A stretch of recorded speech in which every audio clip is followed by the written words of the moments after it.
الحمد لله نحمده ونستعينه ونستغفره ونؤمن به ونتوكل عليه ونعوذ بالله من شرور أنفسنا من يهده الله فلا مضل له ومن يضلله فلا هادي له ونشهد أن لا إله إلا الله ونشهد أن محمدا عبده ورسوله سيدنا الممجد بشيرنا المسدد نذيرنا المؤيد المصطفى الأمجد المحمود الأحمد وآله الطيبين الطاهرين المعصومين رب اشرح لي صدري ويسر لي أمري واحلل عقدة من لساني يفقهوا قولي. عزیزان من، آج ہمارا لیکچر ہے مقام رسول صلی اللہ علیہ وسلم کے بارے میں.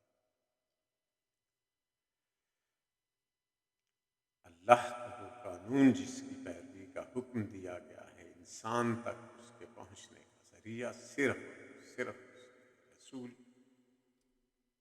اور اس کے انبیاء اور نبی علیہ الصلاۃ والتسلیم رحمت للعالمین امام الانبیاء خاتم المرسلین. اللہ کا پیغام حضور سر کائنات صلی اللہ علیہ وسلم کے ذریعے ہم تک پہنچا. رسول ہی خدا کی طرف سے اس کے احکام اور اس کے ہدایات انسانوں کو پہنچانے کا ذریعہ ہے، اور اپنے قول اور عمل سے ان احکام و ہدایات کی تشریح کرتا ہے.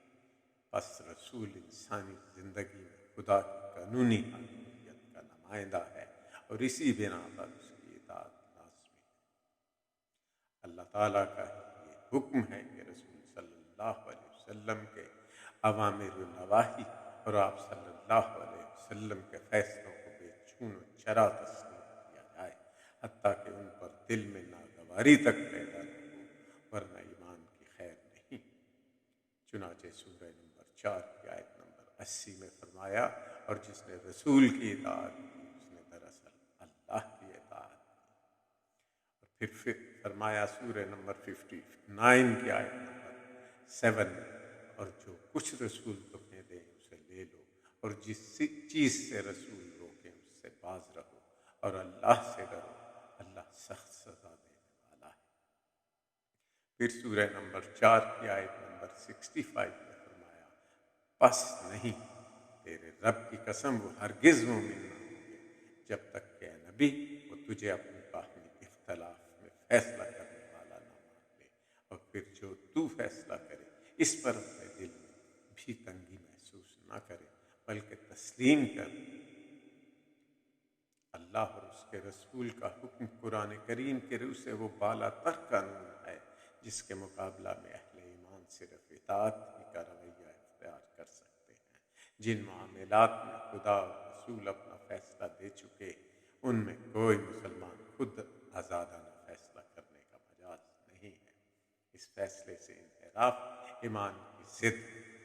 چنانچہ کسی مومن مرد اور کسی مومن عورت کو یہ حق نہیں ہے کہ جب اللہ اور اس کے رسول کسی معاملہ کا فیصلہ کر دیں تو اس معاملے میں ان کے لیے کوئی اختیار باقی رہ جائے، اور جو کوئی اللہ اور اس کے رسول کی نافرمانی کرے تو وہ کھلی گمراہی میں پڑ گیا. یہ سورہ نمبر 33 کی آیت نمبر 36 کا حکم. اب انسانی حکومت کی صحیح ترین صورت کیا ہے؟ انسانی حکومت کی صحیح صورت قرآن کریم کے مطابق یہ ہے کہ ریاست اللہ اور اس کے رسول کی قانونی بالادستی مانے، اس کے حق میں حاکمیت سے دربردار ہو جائے، اور حاکم حقیقی کے تحت خلافت کی حیثیت قبول کر لے. اس حیثیت میں اس کے اختیارات تشریحی ہوں گے، عدالتی ہوں یا انتظامی، لازماً حدود میں محدود ہوں گے.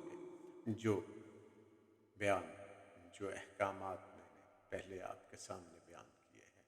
چنانچہ ارشاد باری تعالیٰ ہے، اے نبی ہم نے یہ کتاب تمہاری طرف حق کے ساتھ نازل کی ہے جو تصدیق کرتی ہے پہلے سے آئی ہوئی کتابوں کی، اور نگہبان ہے ان پر. بس جو کچھ اللہ نے نازل کیا ہے تم اس کے مطابق لوگوں کے درمیان فیصلہ کرو اور لوگوں کی خواہشات کی پیروی میں اس حق سے منہ نہ موڑو جو تمہارے پاس آیات ہیں۔ تو چنانچہ ججز کے لیے یا جو اللہ کی ریاست میں انصاف کی کرسی پر بیٹھے ہوں انہیں کوئی حق نہیں پہنچتا کہ وہ اپنی خواہشات کے مطابق یا لوگوں کی خواہشات کے مطابق فیصلہ کریں۔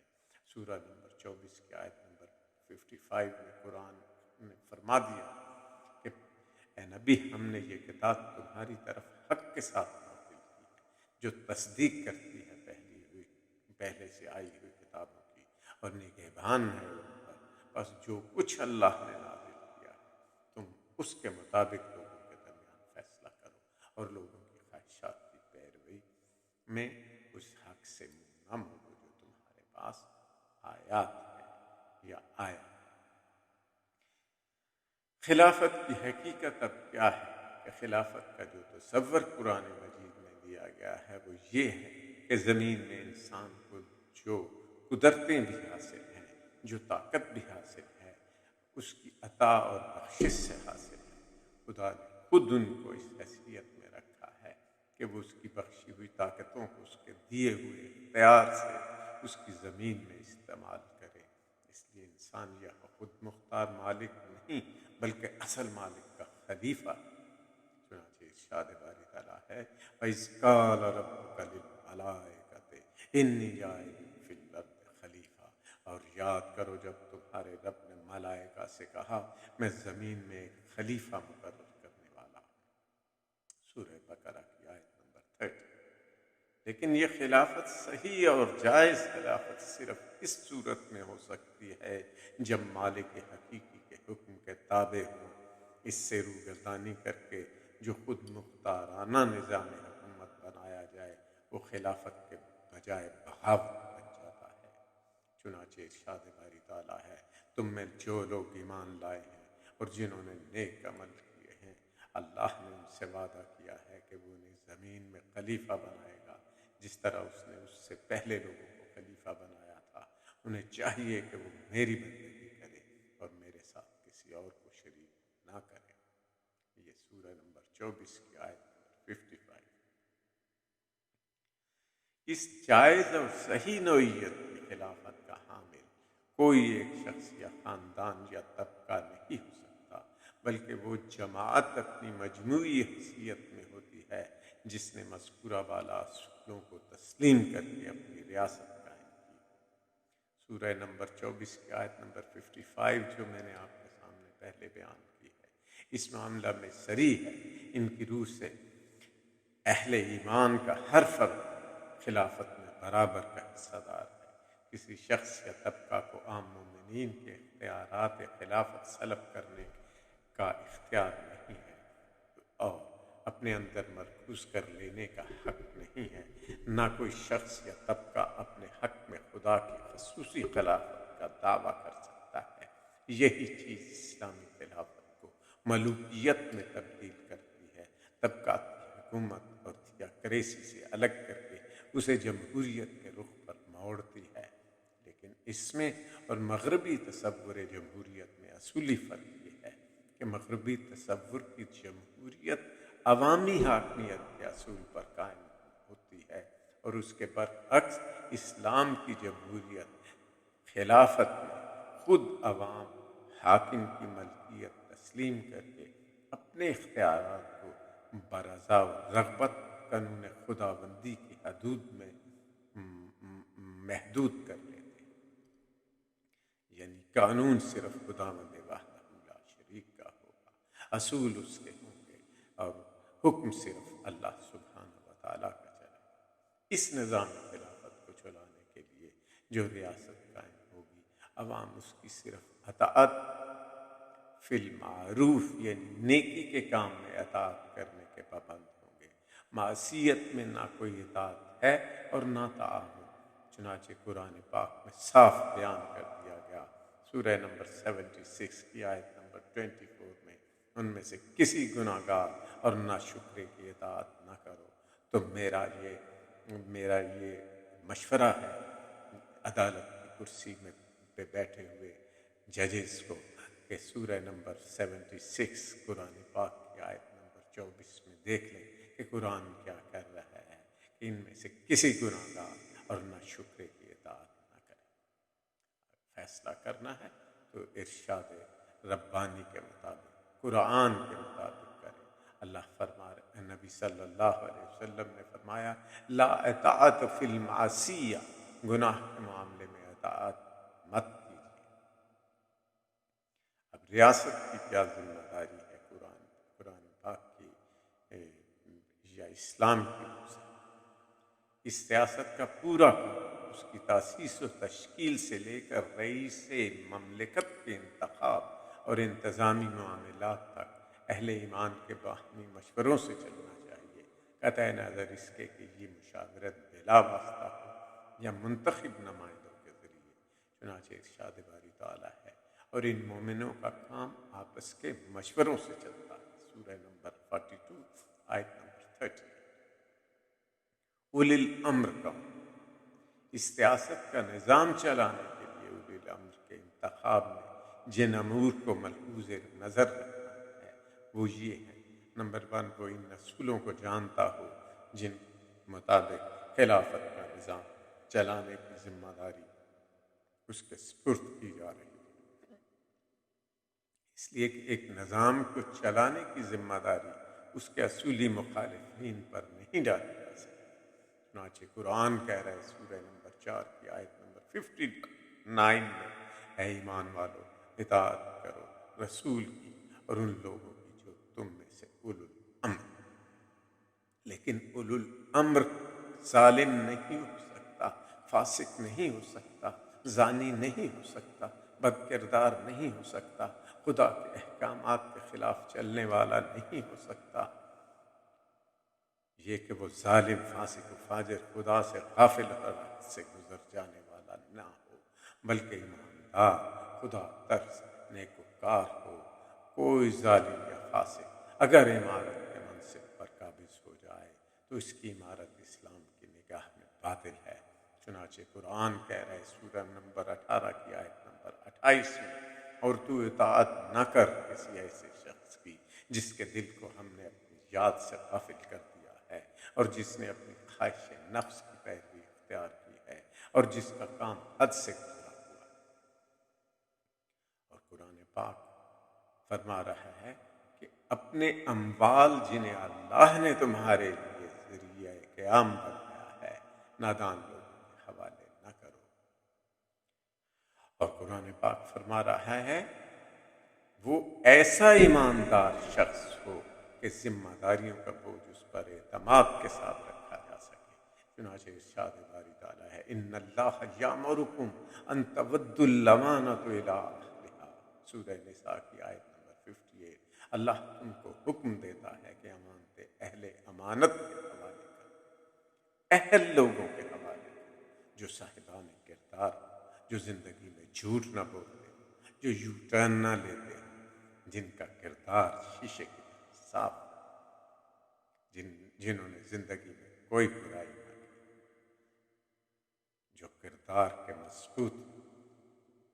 اس سیاست کا دستور جن بنیادی اصولوں پر قائم ہوگا وہ یہ ہے، اے ایمان والو اطاعت کرو اللہ کی اور اطاعت کرو رسول کی اور ان لوگوں کی جو تم میں سے اولے الامر ہو۔ پھر اگر تمہارے درمیان کسی معاملہ میں نزاع ہو جائے تو اسے اللہ اور رسول کی طرف پھیر دو اگر تم اللہ اور روز آخرت پر ایمان رکھتے ہو، سورہ نمبر 4 کی آیت نمبر 59۔ تو جو کچھ بھی فیصلہ کرنا ہوگا وہ قرآن کے مطابق کرنا ہوگا، اللہ اور اس کے رسول کے احکامات کو مد نظر رکھتے ہوئے کرنا ہوگا۔ چنانچہ یہ آیت 6 دستوری نکات واضح کرتی ہے، اللہ اور رسول کی اطاعت کا ہر اطاعت پر مقدم ہونا، اولی الامر کی اطاعت کا اللہ اور اس کے رسول کی تعلیمات کے تحت ہونا۔ اولی الامر اہل ایمان ہوں، لوگوں کو حکام اور حکومت سے نزاع کا حق ہے اور نزاع کی صورت میں آخری سند صرف اللہ اور اس کے رسول کا قانون ہے، اور خلافت ایک ایسا ادارہ ہونا چاہیے جو اولی الامر اور عوام کے دباؤ سے آزاد رہ کر اس بالادار قانون یعنی قانون خداوندی یعنی قانون قرآنی اور رسالت آپ کے بتائے ہوئے طریقے کے مطابق جملہ نزاعات کا فیصلہ کرے۔ اس میں منتظمہ کیسے، انتظامیہ کیسے؟ منتظمہ کے اختیارات لازماً حدود اللہ سے محدود اور خدا اور رسول کے قانون سے محصور ہوں گے عزیزان محترم، جس سے تجاوز رہ کر وہ نہ کوئی ایسی پالیسی اختیار کر سکتا ہے، نہ کوئی ایسا حکم دے سکتا ہے جو معصیت کی تعریف میں ہوتا ہو، کیونکہ اسی آئینی دائرے سے باہر جا کر اسے اطاعت کے مطابق کا حق ہی نہیں۔ اس کے متعلق قرآن و احادیث کے واضح احکام ہم اوپر میں آپ کو پہلے بیان کر چکا ہوں۔ علاوہ بری یہ منتظمہ لازماً شورا یعنی انتخاب کے ذریعہ سے وجود میں آنی چاہیے، اور اسے شورا یعنی مشاورت دونوں کے متعلق قرآن مجید قطعی صورتیں مقرر نہیں کرتا، بلکہ ایک وسیع اصول قائم کر کے اس پر عمل درآمد کی صورتوں کو مختلف زمانوں میں معاشرے کے حصول اور ضروریات کے مطابق طے کرنے کے لیے کھلا چھوڑ دیتا ہے۔ مقننہ لازماً ایک شورا حیثیت کی ہونی چاہیے، لیکن اس کے اختیارات قانون سازی بہرحال ان حدود سے محدود ہوں گے جو اللہ نے مقرر کی ہیں۔ جہاں تک ان امور کا تعلق ہے جن میں خدا اور رسول نے واضح احکام دیے ہیں یا حدود اور اصول مقرر کیے ہیں، یہ مقننہ ان کی تعبیر و تشریح کر سکتی ہے، مگر ان میں رد و بدل نہیں کر سکتی، کیونکہ قانون اور جو ہیں اور احکامات خدا نے قرآن پاک میں بیان کر دیے، ان میں اسلام کی اسپرٹ اور اس کے اصول عامہ کے مطابق مقننہ ہر ضرورت کے لیے قانون سازی کر سکتی ہے، کیونکہ ان کے بارے میں کوئی حکم نہ ہونا اس بات کی دلیل ہے کہ شارع نے ان کو اہل ایمان کی ثوابدید پر عزیزان من چھوڑ دیا ہے، مگر حدود مقرر کر دی کہ ان حدود کے اندر قانون سازی کی جا سکتی ہے۔ اب عدلیہ کے اختیارات کیا ہیں؟ اس ریاست میں عدلیہ ہر طرح کی مداخلت اور دباؤ سے آزاد ہونی چاہیے، تاکہ وہ عوام اور حکام سب کے مقابلہ میں قانون کے مطابق یعنی قرآن کے مطابق بے لاگ فیصلہ دے سکے۔ اسے لازماً ان حدود کا پابند رہنا ہوگا، اور اس کا فرض ہوگا کہ اپنی اور دوسروں کی خواہشات سے متاثر ہوئے بغیر ٹھیک حق اور انصاف کے مطابق قرآن اور احکامات الہی کے مطابق فیصلہ کرے۔ چنانچہ قرآن فرماتا ہے سورہ نمبر 5 کی آیت نمبر 48 میں، ان کے درمیان اللہ کے نازل کردہ قانون کے مطابق فیصلہ کر اور ان کی خواہشات کی پیروی نہ کر۔ تو عزیزان من، پاکستان کے ججز کو یا اسلامی ریاست کے ججز کو یہ بات سورہ نمبر 5 کی آیت نمبر 48 کے مطابق ماننا ہوگا کہ جو بھی وہ فیصلہ کریں گے اللہ کے نازل کردہ قانون کے مطابق فیصلہ کریں گے، اور کسی انسان کی خواہشات کی پیروی نہیں کریں گے۔ وما علینا الا البلاغ۔ اللہم صلی وسلم علی نبی الحق نبینا و مولانا محمد الوسیل والفضیل۔ انشاءاللہ اب اگلا جو ہمارا لیکچر ہوگا وہ ریاست کے مقاصد کے بارے میں ہوگا کہ اسلامی ریاست کا مقصد کیا ہے انشاءاللہ۔ اور جو کچھ بھی سوالات آپ کے ذہن میں آئیں وہ آپ مجھے واٹس ایپ پہ یا ای میل کے ذریعے یا ٹیلی فون کے ذریعے بھی کر سکتے ہیں۔ اللہ تعالی ہمیں نیک بنائے اور نیکوں کے رستے پر چلنے کی توفیق عطا فرمائے، اور اللہ تعالی ہمیں ظالموں کے رستے سے اور جن پر ان کا غضب ہوتا ہے ان کے رستے سے محفوظ فرمائے۔ وما علینا